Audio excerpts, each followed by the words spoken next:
के दौरान पीएम मोदी ने कहा कि ये आयोग के नए कार्यकाल की शुरुआत यात्राओं से एक है। भारत और यूरोपीय संघों के बीच 2 दशकों से अधिक की और रणनीति साझेदारी संभावित और जैविक है। प्रेस वार्ता के दौरान प्रधानमंत्री नरेंद्र मोदी ने कहा कि ईवी बैटरी, मरीन प्लास्टिक और ग्रीन हाइड्रोजन में संयुक्त शोध किया जाएगा। मरीन प्लास्टिक्स और ग्रीन हाइड्रोजन में जॉइंट रिसर्च किया जाएगा। साथ ही सस्टेनेबल अर्बन डेवलपमेंट पर हम अपने जॉइंट प्लान को आगे बढ़ाएंगे। कनेक्टिविटी के क्षेत्र में India, middle east, Europe economic corridor यानी आईमेक, उसे आगे ले जाने के लिए ठोस कदम उठाए जाएंगे। मुझे विश्वास है कि IMEC global commerce, sustainable growth और प्रॉस्पेरिटी को ड्राइव करने वाला इंजन साबित होगा।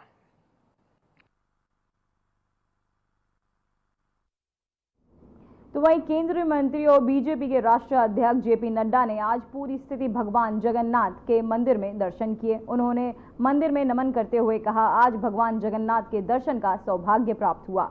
यहाँ जब भी आता हूँ मुझे समाज के लिए काम करने के लिए एक नई ऊर्जा मिलती है। जेपी नड्डा ने भगवान जगन्नाथ से प्रार्थना करते हुए कहा, मैं और मेरी पार्टी प्रधानमंत्री नरेंद्र मोदी के नेतृत्व में देश के कल्याण के लिए अपने आप को आहूत करने और पार्टी के कार्यकर्ताओं को नई ताकत मिले। उनसे एक धार्मिक दौरे का बीजेपी कार्यकर्ताओं में उत्साह देखने को मिला और साथ ही उन्होंने स्वागत भी किया और ये दौरा आगामी राजनीतिक गतिविधियों के लिए बहुत महत्वपूर्ण माना जा रहा है।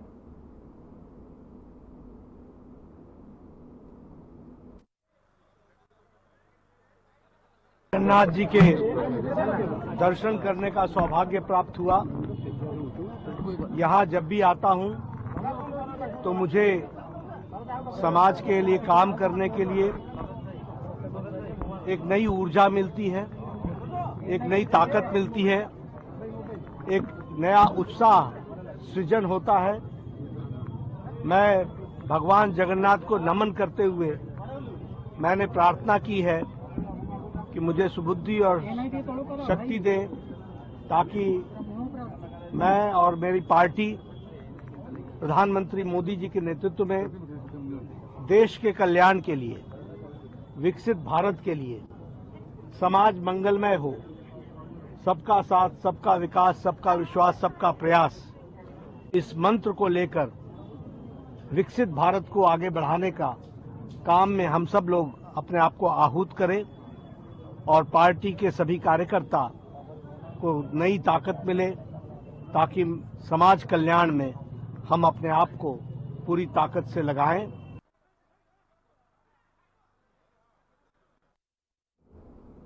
तो वहीं रक्षा मंत्री राजनाथ सिंह ने आज राष्ट्रीय विज्ञान दिवस समारोह का उद्घाटन किया। इस अवसर पर तेलंगाना के मुख्यमंत्री रेवंत रेड्डी भी मौजूद रहे। समारोह के दौरान राजनाथ सिंह ने विज्ञान और प्रौद्योगिकी के क्षेत्र में किए गए योगदानों की सराहना की और देश के प्रगति में वैज्ञानिकों की महत्वपूर्ण भूमिका को रेखांकित किया। साथ ही आपको बताते चले, उन्होंने वैज्ञानिक समुदाय को अपनी प्रगति के लिए निरंतर प्रेरणा देने की बात की और भारत को विज्ञान के क्षेत्र में और अधिक आत्मनिर्भर बनाने के लिए सरकार के प्रयासों पर भी जोर दिया।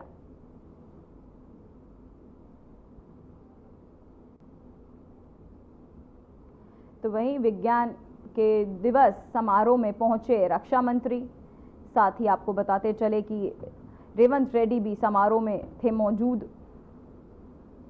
राजनाथ सिंह ने दिया अब प्रेस वार्ता। साथ ही आपको बताते चले विज्ञान दिवस समारोह में पहुंचे थे रक्षा मंत्री, जहां उन्होंने रेवंत रेड्डी भी समारोह में पहुंचे और आपको बताएं राजनाथ सिंह ने दिया अब प्रेस कॉन्फ्रेंस और साथ ही विज्ञान दिवस समारोह में पहुंचे थे रक्षा मंत्री।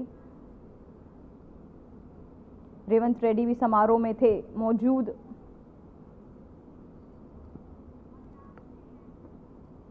तो वहीं उत्तराखंड के सीएम पुष्कर सिंह धामी ने राज्य आपदा नियंत्रण कक्ष में राज्य के शीर्ष अधिकारियों के साथ बैठक की और चमोली में माणा के पास हिमस्खलन की चपेट में आए 47 मजदूरों को बचाने के लिए चल रहे अभियान की प्रगति की समीक्षा भी ली। तो वहीं राज्य आपदा नियंत्रण कक्ष में बैठे आपको बताते चले, सीएम ने 9 घंटे से जारी सेना का रेस्क्यू ऑपरेशन चल रहा है, जहां सीएम की अधिकारियों के साथ बैठक हो रही है। राज्य आपदा नियंत्रण कक्ष में ये बैठक हो रही है। 9 घंटे से जारी सेना का ये रेस्क्यू ऑपरेशन, जहां सीएम की अधिकारियों के साथ बैठक, और आपको बताते चले राज्य आपदा नियंत्रण कक्ष में ये बैठक हो रही है। 9 आपको बताते सीएम की अधिकारियों के साथ बैठक, साथ ही राज्य आपदा नियंत्रण कक्ष में बैठक।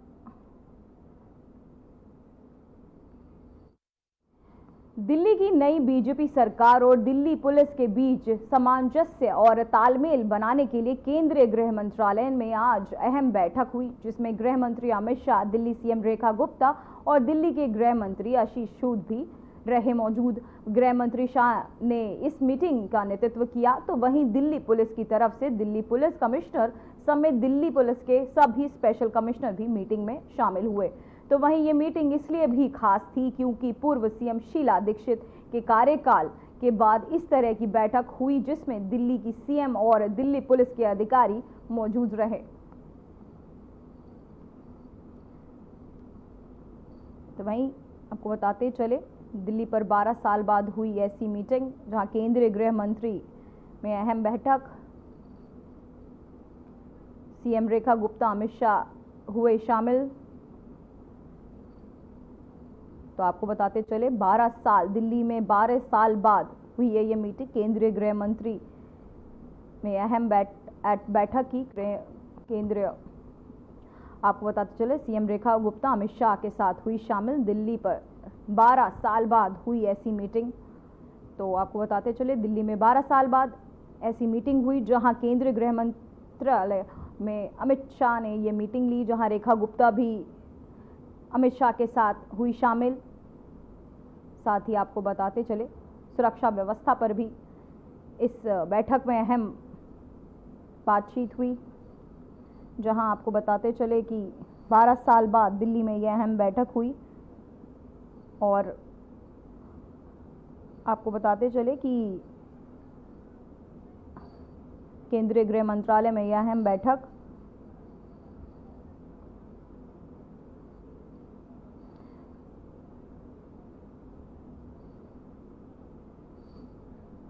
केंद्रीय गृह मंत्रालय में ये अहम बैठक, जहां सीएम रेखा गुप्ता भी अमित शाह के साथ शामिल हुई। इस बैठक में सीएम रेखा गुप्ता भी मौजूद रहीं। दिल्ली में 12 साल बाद हुई ऐसी मीटिंग।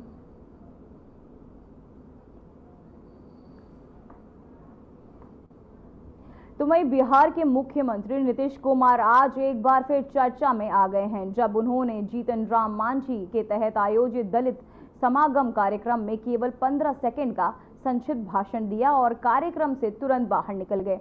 इस दौरान उन्होंने आयोजकों को बधाई दी, और लेकिन उनका ये संक्षिप्त कार्यक्रम से जल्दी निकलना राजनीतिक हलचल पैदा कर रहा है। इस घटनाक्रम के बाद सवाल उठ रहे हैं कि क्या एनडीए में सब कुछ ठीक नहीं चल रहा है, खासकर जब से मंत्रिमंडल विस्तार में जीतन राम मांझी के बेटे संतोष सुमन से 2 महत्वपूर्ण विभाग वापस ले लिए गए हैं।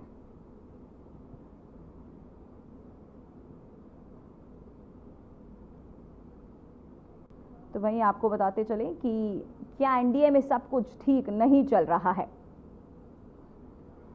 मांझी के बेटे के बाद ये बात हुई। वहीं आपको अगली खबर पे लिए चलते, जहां भारतीय रेलवे ने नई दिल्ली से माता वैष्णो देवी कटरा जाने वाली वंदे भारत एक्सप्रेस को अस्थायी रूप से 7 मार्च तक के लिए रद्द करने का फैसला लिया है। ये ट्रेन फिलहाल मेंटेनेंस कार्यों के कारण रद्द की गई है। रेलवे के अधिकारियों के मुताबिक ट्रेन के संचालन को फिर से शुरू करने की तारीख की घोषणा जल्द कर दी जाएगी। यात्रियों को वैकल्पिक संसाधनों के माध्यम से यात्रा करने की सलाह दी गई है।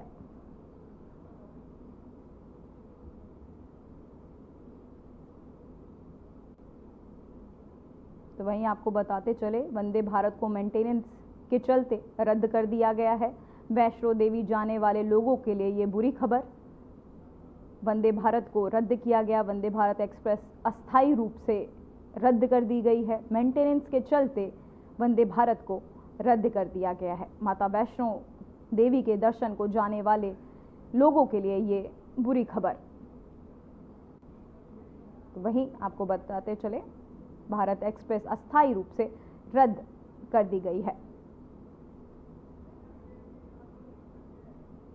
तो वहीं भारतीय रेलवे ने वंदे भारत स्लीपर ट्रेन में रोल आउट को 9 महीने आगे बढ़ा दिया है। अब इस ट्रेन का पहला प्रोटोटाइप मार्च 2026 तक डिलीवर होने की उम्मीद जताई जा रही है। पहले इसे 2025 तक पेश किया जाना था, लेकिन तकनीकी कारणों और उत्पादन में समय की आवश्यकता के चलते इसे स्थगित कर दिया गया है। वहीं वंदे भारत स्लीपर ट्रेन भारतीय रेलवे की महत्वाकांक्षी परियोजना है, जिसका उद्देश्य लंबी दूरी की यात्रा को और भी आरामदायक बनाना है। इस ट्रेन के आधुनिक सुविधाएं और उच्चतम सुरक्षा मानक होंगे।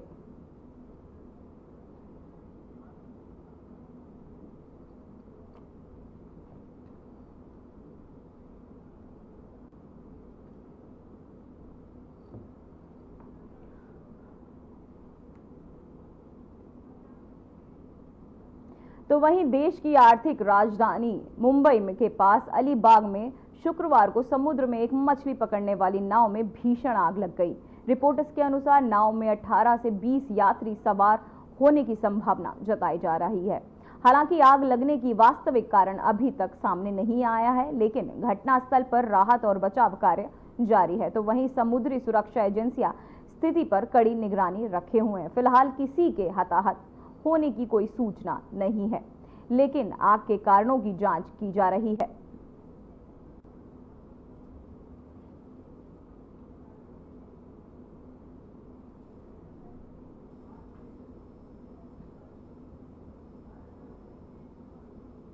तो वहीं पुणे शहर में व्यस्त सब ग्रेड बस स्टैंड पर खड़ी राज्य परिवहन बस के अंदर कथित तौर पर एक व्यक्ति ने 26 वर्षीय महिला के साथ रेप किया। वारदात को अंजाम देने के बाद आरोपी फरार हो गया। तो वहीं पुलिस ने स्टेशन में शिकायत दर्ज करवाई है, जिसने आपको बता दें, महिला ने पुलिस स्टेशन में शिकायत दर्ज करवाई, जिसके बाद पुलिस ने जांच शुरू कर दिया। महाराष्ट्र के मुख्यमंत्री देवेंद्र फडणवीस ने पुणे दुष्कर्म मामले पर बयान देते हुए कहा कि आरोपी को पकड़ लिया गया है और उसकी जांच की जाएगी। उन्होंने आगे क्या कुछ कहा, आइए आपको सुनाते हैं।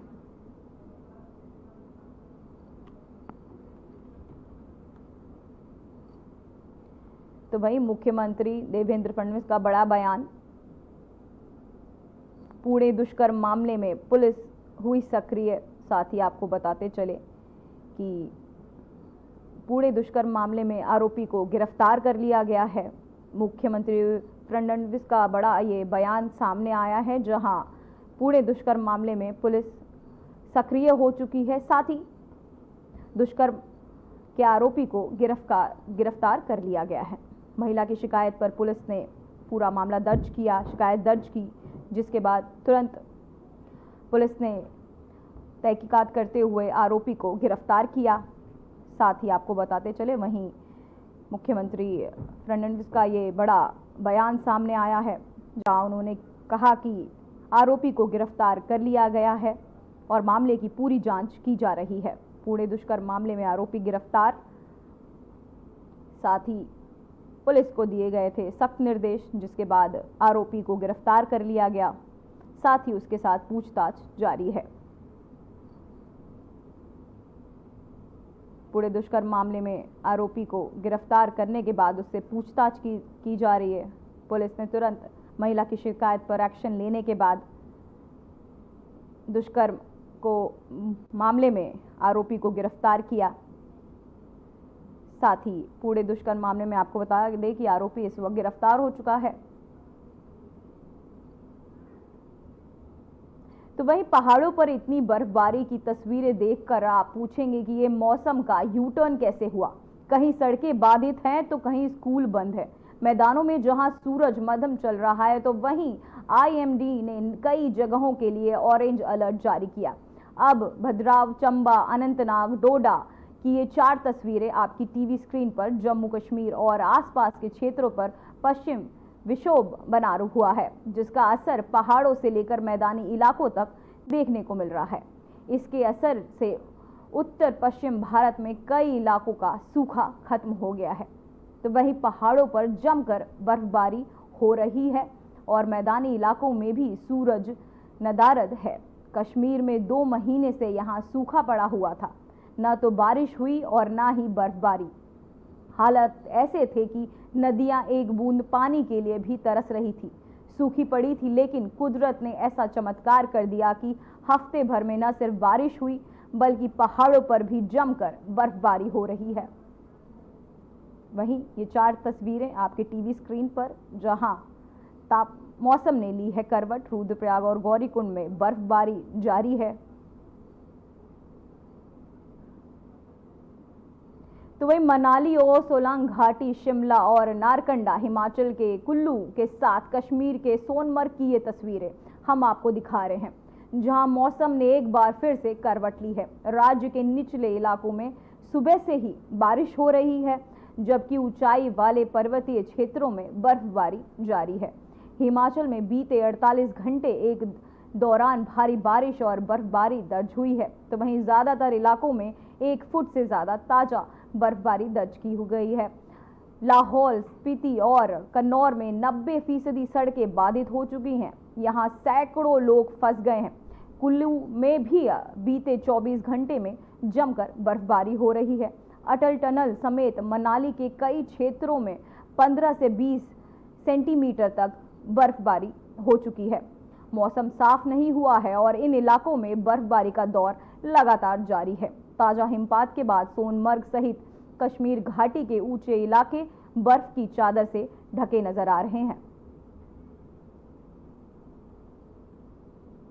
तो वहीं मौसम का यू टर्न, हिमाचल प्रदेश, कश्मीर और में स्नोफॉल आपको देखने को मिल रही है। तो ये सीधा आपके टीवी स्क्रीन पर ये 4 तस्वीरें, जहां बर्फबारी के नज़ारे का लुत्फ उठाते हुए पर्यटक नजर आ रहे हैं। वहीं मौसम का यू टर्न, हिमाचल प्रदेश, कश्मीर में स्नोफॉल।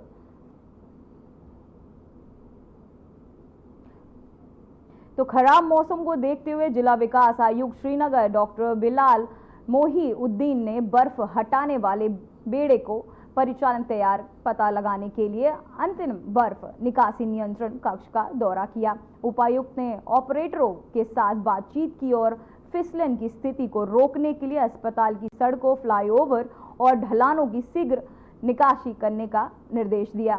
कार्यकारी अभियंता मशीनरी division commissioner AR Ansar Amid Sheikh और सहायक स्नो क्लियरेंस फ्लीट और के निरीक्षक के दौरान पूर्व इंजीनियर मोहम्मद इकबाल मालिक उपायुक्त के साथ मौजूद रहे।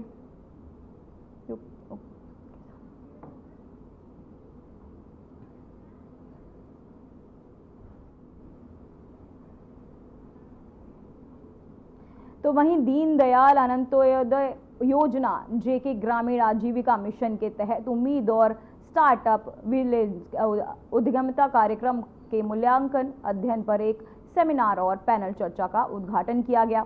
परियोजना निर्देशक प्रोफेसर फैजा अहमद नीका के JKRLM अधिकारियों सहित हितधारकों के समक्ष परियोजना के परिणामों पर जोर देते हुए विस्तृत प्रस्तुति दी। प्रोफेसर निसार अली, अजीज अहमद AKS, प्रोफेसर सैयद जावेद इकबाल कामिली, वहीं डॉक्टर सुब्रा शर्मा मिशन निर्देशक JKRLM और नागरिक समाज के अन्य सदस्यों ने कार्यक्रम में भाग लिया।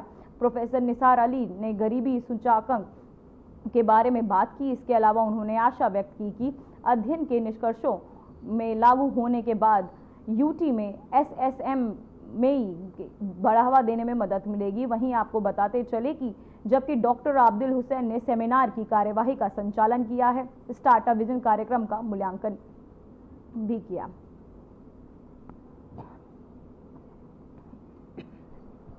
तो वहीं कश्मीर के सहभागी आयुक्त विजय कुमार विधूड़ी ने कहा कि प्रशासन रमजान के पवित्र महीने के लिए पूरी तरह से तैयार है और तैयारियों को अंतिम रूप देने के लिए कल से उच्च स्तरीय बैठक होगी। वहीं श्रीनगर में पत्रकारों से बात करते हुए कुमार ने कहा कि अनिवार्य बिजली कटौती चिंता का विषय है। लेकिन स्थिति बनी हुई है।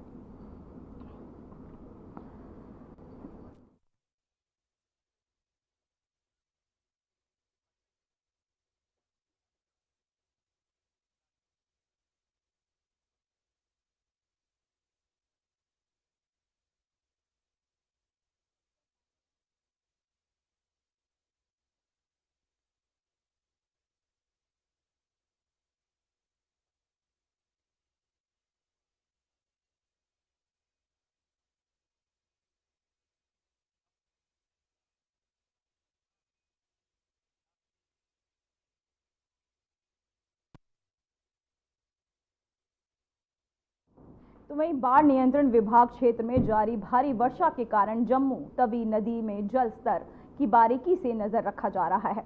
नवीनतम माप के अनुसार नदी का जल स्तर 14 फीट तक पहुंच चुका है, जिसे खतरनाक स्तर माना गया है। अधिकारी हाई अलर्ट पर है और किसी भी संभावित बाढ़ के खतरे को कम से कम करने के लिए सावधानी बरत रहे। विभाग ने नदी के किनारे रहने वाले लोगों को सतर्क रहने और सुरक्षा दिशा निर्देशों का पालन करने की सलाह दी है। जनता से अपील की गई है कि वे नदी के पास अनावश्यक यात्रा से बचें और विभाग से अपडेट लेते रहें।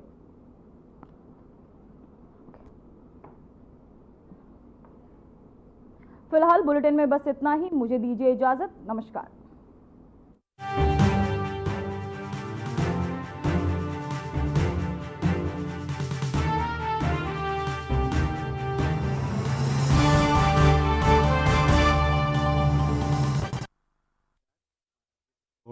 Over to Secretary West for his initial remarks. Sir, the floor is yours. Thank you. Well, the President of